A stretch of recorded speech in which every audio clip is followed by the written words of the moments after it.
So I saw a TikTok the other day and it stopped me in my tracks. The video said, woman to woman, what are we doing after we raise our kids? And as a mom of 5, the answers really made my heart ache.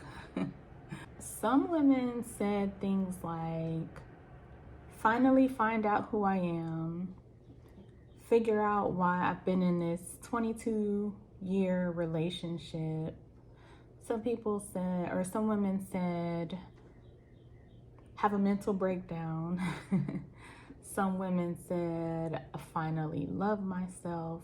Some women even said, get out of survival mode. But the thing that hurt my heart the most is, why are we waiting for motherhood to be over to get back to life, to get back to ourselves? Because the reality is, once a mother, always a mother. And I have an adult child now, so I know that just because she is an adult, that does not mean that I am to stop being her mother. That does not mean I abandon her and, just put her out to the streets. No, I'm her mother. She's going to need me in a different capacity. And so I say all that to say, you don't have to wait until your children are adults and leave the house in order to get back to yourself, in order to live an enjoyable life. Being a good mom was one of the hardest things when my world was actually falling apart, right? And sometimes we are just so hard on ourselves because what is a good mom anyway? That's very subjective. And we put so much unnecessary pressure on ourselves to be a good mom, right? When we are human, we are like, if you're 30 years old, you've never been a 30-year-old before, or if you're 40 or 50, whatever your age is, you've never been that age before. And just because we are parents, that doesn't mean that we have our lives figured out or we have everything figured out. This is the first time you are experiencing yourself at this age. But again, we just are so hard on ourselves as parents, and this is for dads as well. But let's be real, you really can lose yourself in motherhood because, again, especially if you're a first-time parent, you want to give everything to your children. You want to give them what you didn't have, or you just want to, I don't know, it's just something about when you bring a child into the world, you just want to protect them and give them your best. And as we should. Yes, motherhood is a season, but your life is not on hold until your kids are adults. Your life just may look different, but you don't put life on pause. Right? When I hear women say they're putting their life on pause, to me that's a lie, because that's how you end up losing yourself. That's how you end up becoming resentful and giving yourself until depletion. As a woman, as a mother, it is an honor and a pleasure to give to your family, to give a part of yourself to your children. I mean, they are a part of you. That's how you end up resentful, depleted, and emotionally bankrupt. And another thing I want to bring up is, it is more painful for your children to watch you survive than it actually is the feeling of you surviving and being lost. Because again, we want our children to do better than us, and children don't do as we say, children do as we do. And so if you are not showing them what better looks like by living your best life, and that's very subjective, like your best life looks different for everybody, but what are your core values? Are you taking care of yourself? Are you eating healthy? Are you respecting yourself? Moms of girls, We want our daughter to sometimes choose. I'm gonna be real. I'm gonna be real. Y'all might come for me with this one, but I'm gonna be real. But we want our daughters to choose better men than we chose, right? But if you are not showing her an example of what that looks like by how you lead your life, by the type of men that you entertain, what do you think she's going to do? She's going to replicate the same example that you've given her.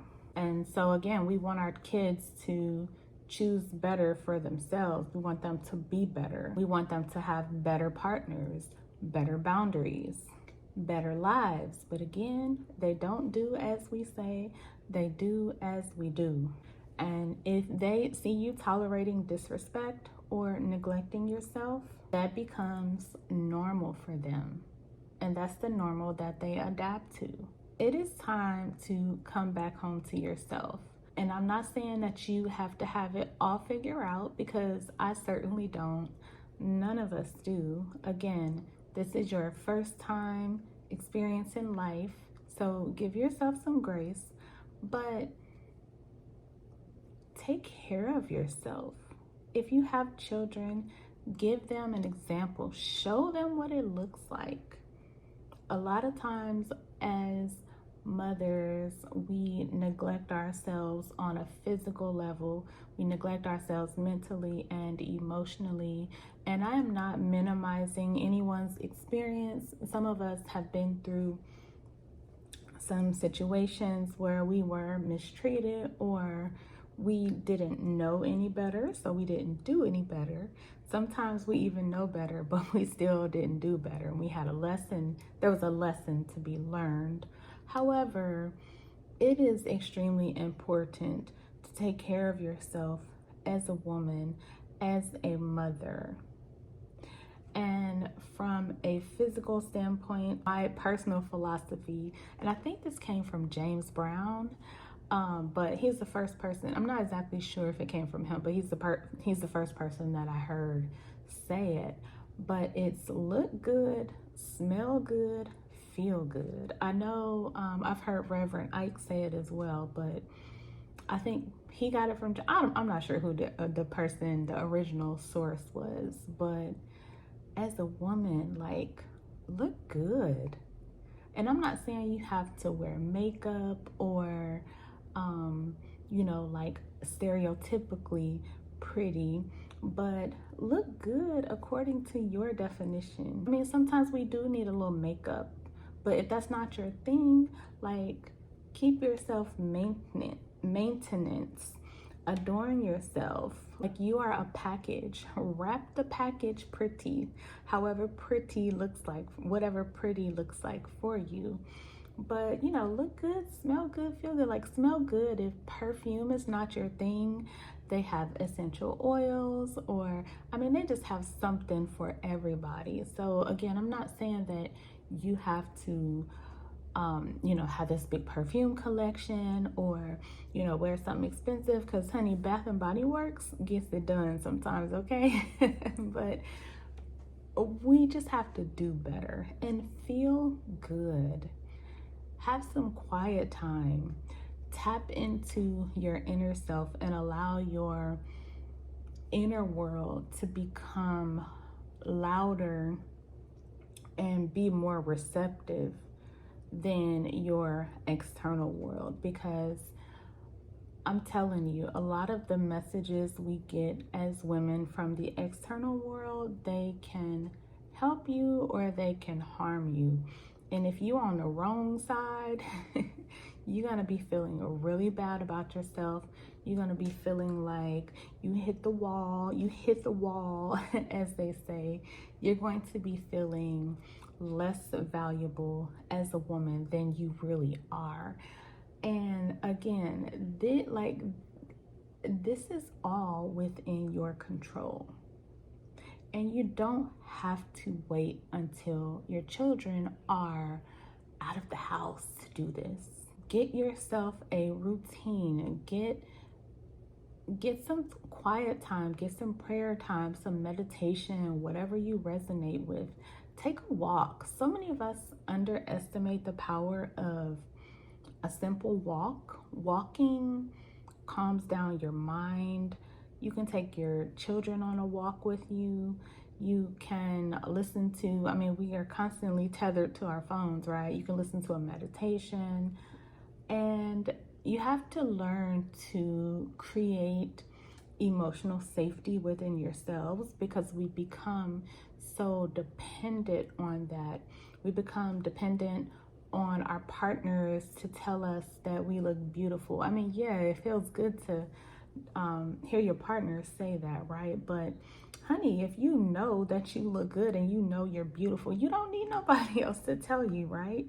And when you know that you look good and beautiful, people will actually reflect that back to you, right?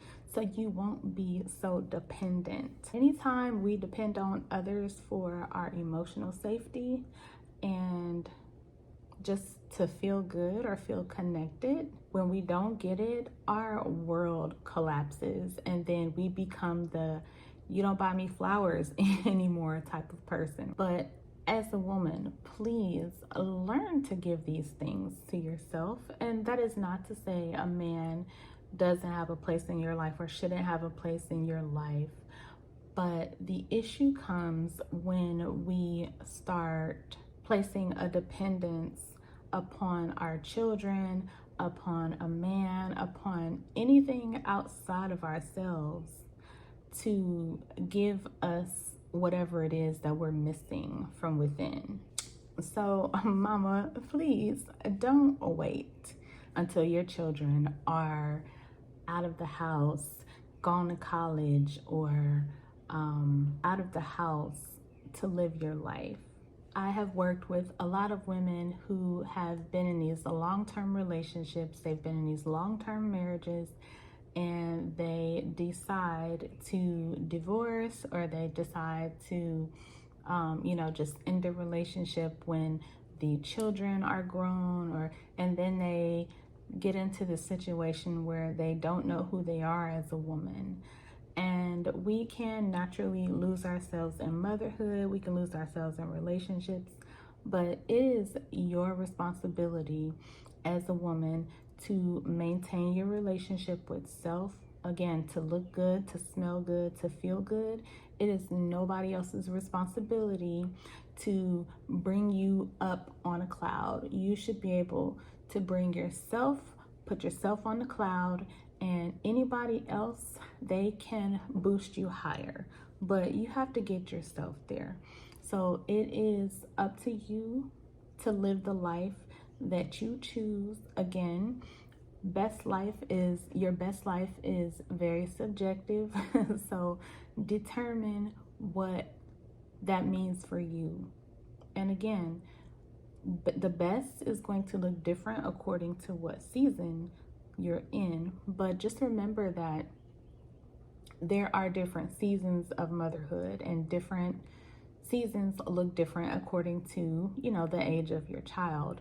And so, for example, again, I have an adult child, so I'm in a different season of motherhood. She needs me in a different capacity now, as opposed to when she was a young baby.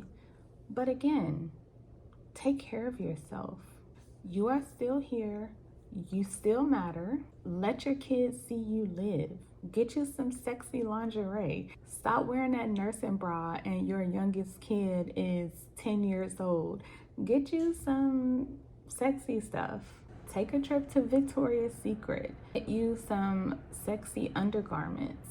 Get you a nice perfume or some essential oils. Like, whatever makes you feel good.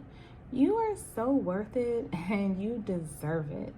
So please don't give up on yourself, and let your kids see you live.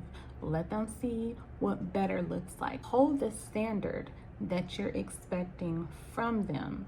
Show them what it looks like. Show them what better looks like in real time.